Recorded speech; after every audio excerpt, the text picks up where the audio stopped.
Bortoleto dispara contra Antonelli e manda recado. Se vier pra cima, vai pro muro. Direção de provas sob fogo após GP de Mônaco. Manipulação ou erro grave? Sauber critica Russell após incidente em Mônaco, dizendo que não foi nada aceitável. O Grande Prêmio de Mônaco de 2025, tradicionalmente conhecido por transformar corridas em desafios táticos e precisos, virou palco de um embate pouco comum: o questionamento sobre os próprios fundamentos regulatórios da Fórmula 1. No centro da controvérsia está George Russell, punido por cortar deliberadamente a chicane de Monte Carlo para ultrapassar Alexander Albon. E mais do que a manobra em si, foi a reação do piloto e as circunstâncias que a rodearam que acenderam o debate. Russell ultrapassou Albon após escapar da chicane, movimento que não passou despercebido pelos comissários. A Mercedes, ciente da infração, sugeriu ao piloto que devolvesse a posição, mas Russell recusou, preferindo arcar com as consequências. O britânico foi então penalizado com um drive-thru, uma sanção mais severa que os habituais 10 segundos geralmente aplicados nesse tipo de infração. A decisão chamou a atenção do diretor da Sauber, Jonathan Whitley, que fez críticas diretas ao cenário que permitiu esse desfecho. Para ele, a rigidez das regras e o papel central que as estratégias de pneus têm ocupado distorcem a natureza da disputa em pista. Abre aspas. Como esporte, precisamos analisar mais de perto a penalidade de George e considerar o que pode ser aprendido, especialmente em corridas tão fortemente influenciadas por regras de uso obrigatório de pneus como esta. A fala do dirigente ganha peso por seu histórico. Whitley assumiu a chefia da Sauber neste ano após longa passagem pela Red Bull, onde atuava como diretor esportivo. Russell, por sua vez, não escondeu o motivo da atitude. Frustrado por estar preso atrás de Albon, o piloto alegou que o rival da Williams estava reduzindo deliberadamente o ritmo para proteger o companheiro Carlos Sainz, que vinha à frente. Obviamente, em determinado momento, eu simplesmente disse: dane-se, quero aproveitar Mônaco, não tive a chance na classificação. O britânico explicou que, diante da situação, optou por tomar a iniciativa e arriscar. Fiz 25 voltas, fazendo voltas de qualificação em todas as voltas. Gostei disso. Pelo menos, e ironicamente,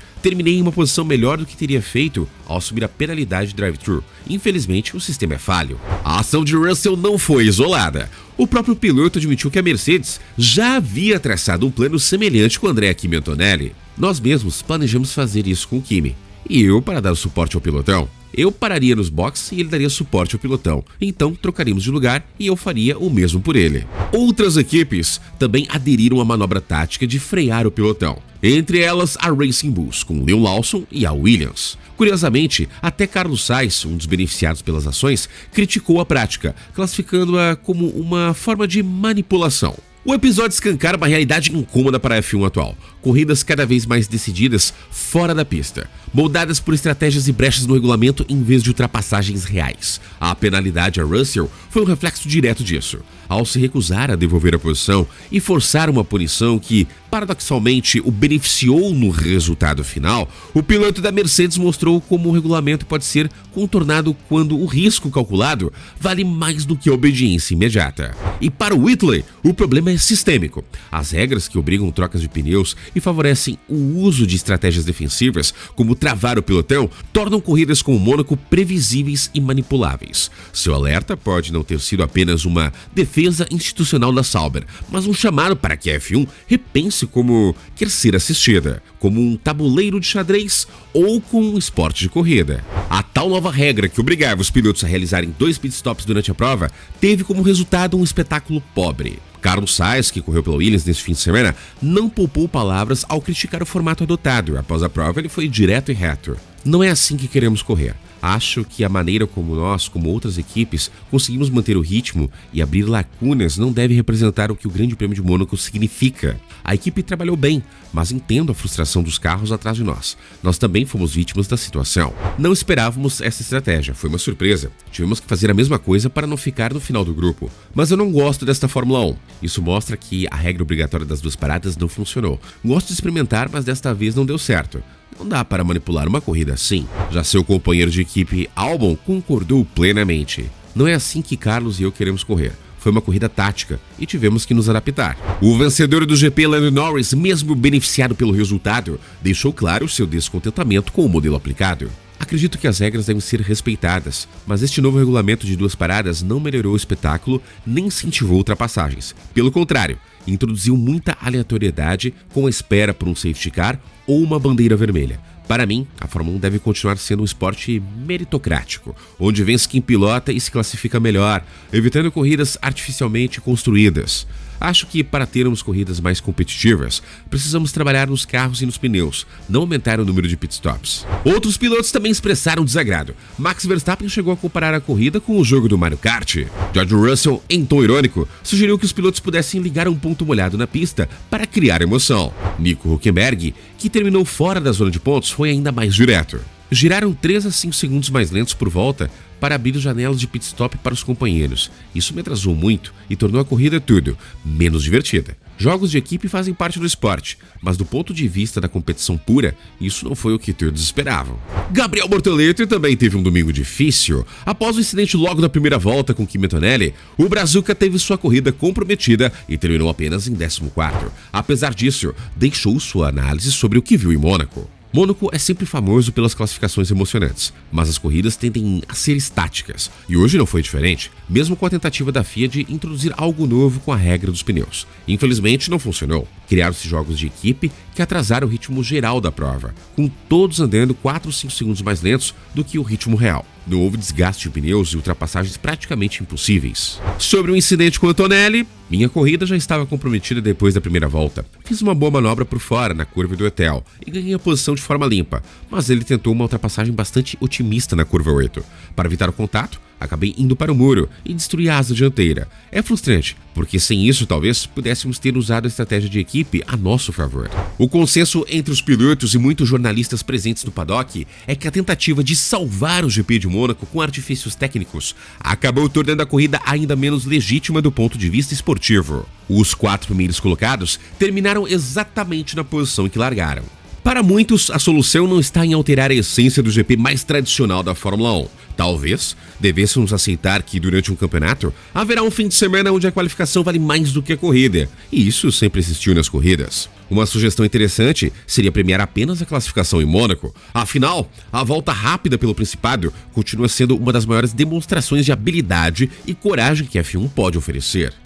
E também tem aquela descarga de adrenalina que você não sente em nenhum outro lugar. Apesar da prova morna, o campeonato sai revigorado com a reação de Lando Norris. Agora apenas 3 pontos atrás de Oscar Piastri. A disputa interna na McLaren reacende o interesse, enquanto a Ferrari e Red Bull se preparam para brigar novamente pelas vitórias na Europa. Barcelona será palco da próxima etapa, com mudanças no regulamento das asas dianteiras. André Stella, da McLaren, minimizou o impacto, enquanto a Ferrari e Red Bull estão otimistas. Charles Leclerc, por exemplo, admitiu surpresa com seu desempenho em Mônaco, mas não sabe o que esperar da Ferrari em Barcelona.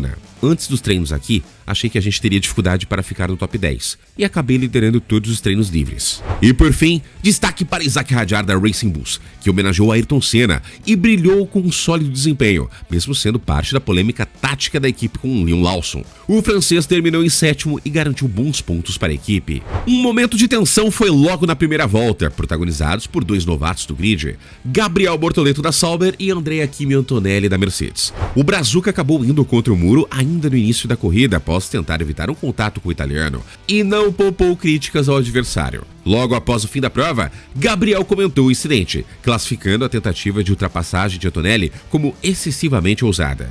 Abre aspas. É uma pena o que aconteceu lá na primeira volta. Acho que consegui fazer uma manobra muito sólida no grampo. Foi muito bom, fora ganhar aquela posição. O piloto da Sauber havia conseguido superar Antonelli no hairpin logo após a largada. Mas 2 curvas depois, o italiano tentou retomar a posição de forma agressiva. Para Gabriel, o movimento de Antonelli foi impulsionado mais pelo orgulho do que pela razão. Obviamente, ele não quer ver nenhum carro à sua frente. Perder uma posição em Mônaco é bastante constrangedor. É ruim porque normalmente, historicamente, você não perde posição, mas também não ganha. Acho que ele tentou uma jogada bem otimista. Já vimos muitos acidentes lá no passado. Não é a primeira vez. Apesar de não haver contato direto entre os carros, a tentativa de Antonelli forçou Gabriel a sair da trajetória ideal. O brasileiro então bateu no muro e destruiu sua asa dianteira, o que comprometeu totalmente sua corrida. Ele acabou não me tocando, mas segui reto, e para evitar bater nele, bati no muro e simplesmente destruí minha asa dianteira. Precisei dar ré, voltar para os boxes e infelizmente foi assim que minha corrida terminou. Gabriel reconheceu que Antonelli provavelmente não teve a intenção de causar o dano,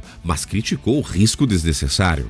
Com certeza ele não queria me colocar contra o muro nem nada. Ele acabou fazendo isso, na minha opinião. Com certeza, em algum momento, falarei com ele, mas preciso pensar nisso. Não quero criar problemas. Não estamos lutando por título. pódio ou pontos naquele momento. Então não vejo razão para ele fazer isso e arriscar algo assim. Ao mesmo tempo, estamos competindo, então precisamos correr duro uns com os outros, mas sempre há um limite para tudo. Após cair para a última posição, Gabriel conseguiu completar a prova, mas terminou apenas em 14º, frustrado com o potencial desperdiçado. É uma pena, porque acho que poderíamos ter tentado algo interessante hoje na estratégia. Mas a corrida ficou bem chata depois, com todo mundo fazendo jogadas de equipe e tudo mais. Não consegui fazer muito mais do que fiz. O momento mais tenso, no entanto, foi revelado por comunicações de rádio durante a prova. Após ser informado que Antonelli não havia sido punido pela manobra, Gabriel reagiu com sarcasmo e ameaça. Na tradução, ok, vou colocá-lo contra o muro da próxima vez. A declaração gerou preocupação imediata no rádio, com seu engenheiro tentando acalmá-lo. Gabi, concentremos no que podemos controlar. Vamos maximizar esse cenário. Fecha aspas. A direção de prova decidiu não aplicar qualquer punição, por não haver contato direto entre os carros. Decisão que claramente irritou Gabriel. Para os comissários, a manobra esteve dentro dos limites, embora tenha gerado consequências sérias para a corrida do piloto da Sauber. Agora os dois jovens talentos da F1 prometem um reencontro tenso no próximo GP em Barcelona. A expectativa é que a rivalidade, embora ainda incipiente, se desenvolva dentro dos limites do respeito e da competitividade, sem a necessidade de apelos ao muro.